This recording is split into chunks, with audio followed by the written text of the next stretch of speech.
જઈને ગટુએ જોયું કે ટોની હજુ પણ અર્જુન પર બૂમો પાડતો હતો. મેં તને કીધું હતું ને કે સાયકલ સ્ટેન્ડ પર પેલી જગ્યા એ મારી રિઝર્વ કરેલી જગ્યા છે. ત્યાં કોઈ તેની સાયકલ નથી લગાવતું. પણ રૂલ બુકમાં તો આવું નથી લખ્યું. ટોની ગુસ્સામાં અર્જુનને પોતાનો મુક્કો બતાવીને કહે છે.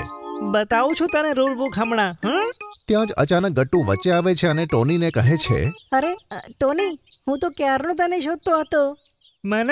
મને કેમ શોધતો હતો તું?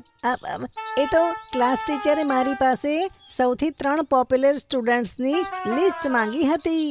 તેમાંથી એકને ક્લાસનો નવો મોનિટર બનાવવામાં આવશે અને તારાથી વધારે પોપ્યુલર સ્ટુડન્ટ તો કોઈ પણ નથી. શું વાત કરે છે? હું તો 2 વાર ફેલ થયો છું. ટીચર મને ક્લાસનો મોનિટર કેમ બનાવશે? સમજાવું છું, ડિટેલમાં સમજાવું છું. આ રીતે ગટ્ટુએ ટોનીને પોતાની વાતોમાં લગાડી દીધો. બીજી બાજુ ચિંકી પોતાના મિત્રોને લઈને આવી, જેમણે દૂરથી ટોનીને અર્જુનને બુલી કરતા જોયો. બીજી વાર જો તે તારી સાયકલ મારી જગ્યાએ લગાડીને તો તારી સાયકલને હું તોડી નાખીશ. ચાલ નીકળ અહીંયાથી. મારે મોનિટર બનવાની તૈયારી કરવાની છે. બિચારો અર્જુન